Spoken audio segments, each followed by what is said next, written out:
ప్రేమ చేస్తే నువ్వు ఎక్కడ పాడైపోతావు అని చెప్పి తను చినిగిపోయిన బట్టలు వేసుకొని నీకు మంచి మంచి బట్టలు ఇప్పిస్తాడురా నాన్న. పాపం తను పరిగికో వికారాబాద్కో పంట మొత్తం తీసుకొని వచ్చిన తర్వాత పంట అమ్మిన తర్వాత ఒక 10,000 జేబులో పెట్టుకొని ఇంటికి వెళ్తూ ఉంటే మధ్యాహ్నం 3 అవుతూ ఉంటుంది, ఆకలి అవుతూ ఉంటుంది నాన్నకు బాగా. నాన్న తిందామని చెప్పి ఒక రెస్టారెంట్ ముందర నిలబడి లోపలికి పోయి బిర్యానీ ఎంత ఉందని చెప్పి చూస్తే 250 రూపాయలు ఉంటుంది. నాన్నకు ఆకలి అవుతూ ఉంటుంది, పేగులు మాడిపోతూ ఉంటాయి.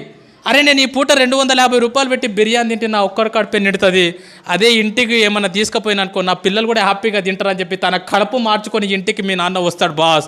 రియల్గా మన నాన్న హీరో కదా. ఎన్నోసార్లు ఒక్కసారి ఇంటికి వెళ్ళిన తర్వాత నాన్న నీతో ఫ్రీగా ఉంటే అడగండి, నాన్న నీకు ఎన్ని కష్టాలు ఉన్నాయని చెప్పి పెద్ద చిట్టా చెప్తాడు బాస్. ఎన్నో అప్పులు ఉన్నాయి నాన్నకు, ఎన్నో ప్రాబ్లమ్స్ ఉన్నాయి నాన్నకు. అమ్మ మీరు ఆడపిల్లలాగా పుట్టినరు, రియల్గా మీ అమ్మ నాన్నకు సెల్యూట్, మిమ్మల్ని చదివిపిస్తున్నారు. రియల్గా సెల్యూట్ వాళ్ళకి. ఎందుకంటే ఆడపిల్ల పుట్టిందని చెప్పి చాలామంది బాధపడుతూ ఉన్నారు. ఆడపిల్ల పుట్టినా సరే చదివిస్తున్నారు. రేపు పొద్దున నీ